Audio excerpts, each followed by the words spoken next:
আসসালামু আলাইকুম ফ্রিল্যান্সিং টিউটোরিয়ালের পক্ষ থেকে সবাইকে স্বাগত জানাচ্ছি। তো আজকে আমাদের HTML এর পর্ব 11।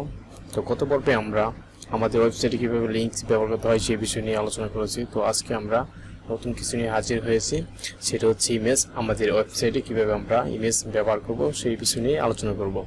তো প্রথমে দিস পেজে ক্লিক করতেছি, তারপরে ফ্রিল্যান্সিং টিউটোরিয়াল HTML পার্ট 11 আমি অলরেডি একটি ফোল্ডার ক্রিয়েট করে রেখেছি, আপনারা একটি ফোল্ডার ক্রিয়েট করে নেবেন, তারপরে জাস্ট ক্রস করে দিবেন। তারপরে সরাসরি ব্র্যাকেট সিলটা ওপেন করবেন, করার পরে এখানে একটি ফাইল ক্রিয়েট করবেন। নিউ ফাইলে গিয়ে index.html তারপরে HTML5 প্রেস করবেন, তারপরে লাইভ অপশনটি অন করবেন। তার আগে ব্রাউজারটি ওপেন করে নেবেন, মাউস লেফট বাটন চেপে ধরে অর্ধেকে ছেড়ে দেবেন, তারপরে এই যে ব্রাউজার, ব্রাউজারটি ওপেন হয়ে গেছে। এখন আমরা কাজ করব লাইভ অপশনটি অন করে। লাইভ অপশনটি অন হয়ে গেছে, এখন আমরা কাজ করব বডিতে। তো ইমেজ যদি আমরা ডাউনলোড করি তাহলে একটি ইমেজ ডাউনলোড করতে হবে। আমি অলরেডি ডাউনলোড করে রেখেছি, আপনারা যে কোনো একটি ডাউনলোড করে নেবেন।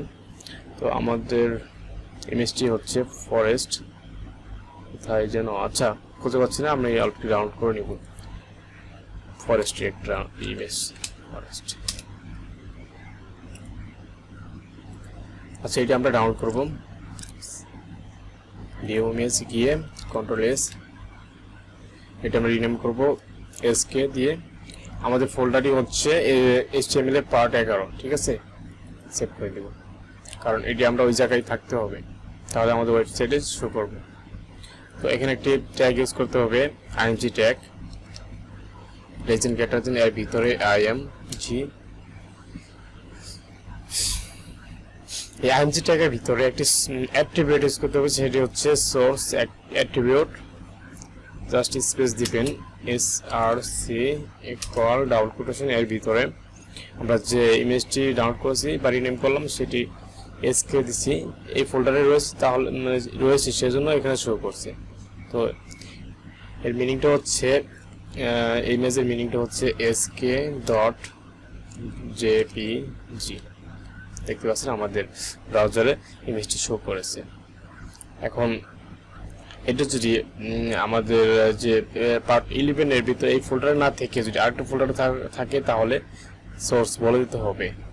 সাপোজ আমরা যদি এখন আমাদের ফোল্ডারে যাই, ফ্রিল্যান্সিং টিউটোরিয়াল এই 11 এর ভিতরে আরেকটা ফোল্ডার ক্রিয়েট করব, যেমন এই F ফোল্ডার। F ফোল্ডার এর ভিতরে আমরা এটা মুভ করে দিলাম, দেওয়ার পরে ব্রাউজারে রিফ্রেশ করব।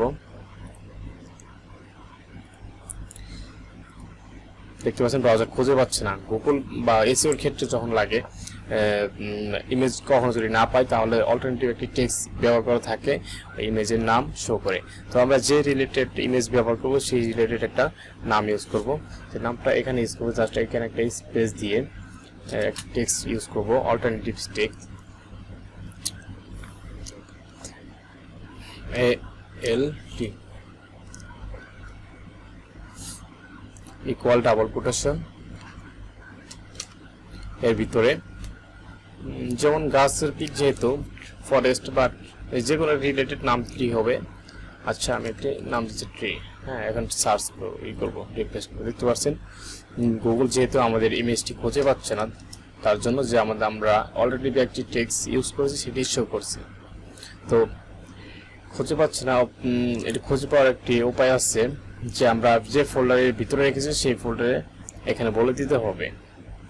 তো কিভাবে বলতে হবে, প্রথমে সোর্স হচ্ছে প্রথমে F ফোল্ডারের ভিতরে যাবে, তারপরে sk.jpg ফাইলটি খুঁজে পাবে। তো এই ফোল্ডার দিয়ে ফ্ল্যাশ, ঠিক আছে, দেখতে পাচ্ছেন যে ইমেজটি পুরোপুরি ভাবে শো করছে। আপনারা চাইলে ইমেজটি সাইজ ছোট বড় করতে পারেন। এখানে স্পেস দিয়ে উইথ ইকুয়াল ডাবল কোটেশন 300 হ্যাঁ উইথ যেহেতু তো উইথ হাইট সমানভাবে মানে বড় হয়েছে হ্যাঁ এটা যদি আমরা যদি হাইট দিতে চাই তাহলে শুধু উইথ হাইট মানে ছোট বড় হবে কম বেশি হবে তো হাইট দিই HAI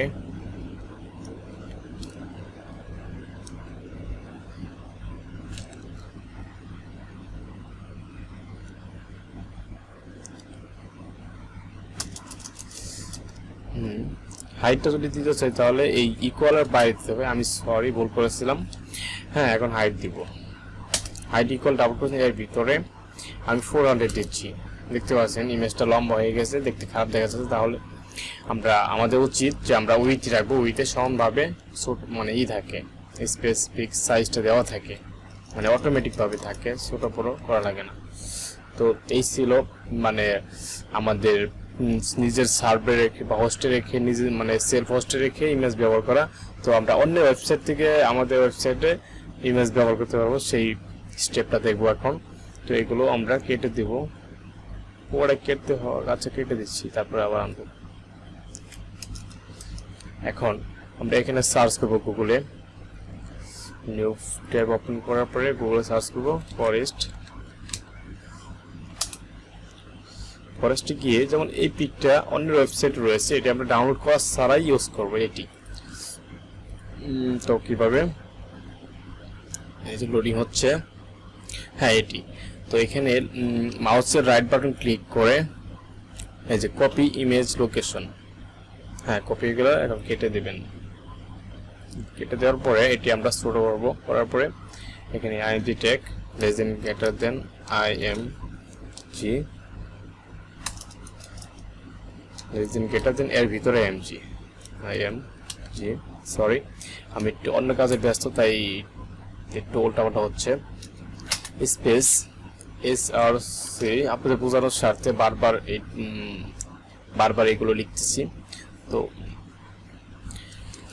ইকুয়াল ডাবল কোটেশন এর মাঝখানে আমরা যে লিংকটি কপি করলাম ইমেজ লোকেশনটি মানে কপি করলাম সেটি আমরা এখানে পেস্ট করে দেব পেস্ট হ্যাঁ দেখতে পাচ্ছেন এটি অনেক বড় আকার হয়ে গেছে হ্যাঁ ইমেজটি শো করেছে অলরেডি হ্যাঁ তো আপনারা চাইলে অন্য ওয়েবসাইট থেকে ইমেজগুলো কপি মানে লোকেশন কপি করে আপনার ওয়েবসাইটে ইউজ করতে পারেন কিন্তু এটা আমি সাজেস্ট করব এটা না করাই ভালো কারণ সেই ওয়েবসাইটের মালিক যদি কখনো যে কোনো কারণে তার মানে ইমেজটি রিমুভ করে দেয় বা ডিলিট করে দেয় তাহলে আপনার ওয়েবসাইট থেকে অটোমেটিকলি রিমুভ হয়ে যাবে চলে যাবে হ্যাঁ তো সেটা না করাই ভালো আপনারা চাইলে এটি ডাউনলোড করে নিজের সেলফ হোস্টে রেখে আপনারা ইউজ করতে পারেন সেটি বেটার হবে তো এই ছিল আজকের আমাদের টিউটোরিয়াল আশা করি আপনারা বুঝতে পেরেছেন কিভাবে যে আপনার ওয়েবসাইটে ইমেজ ব্যবহার করবেন তো আজকে টিউটোরিয়াল এই পর্যন্ত সবাই ভালো থাকবেন সুস্থ থাকবেন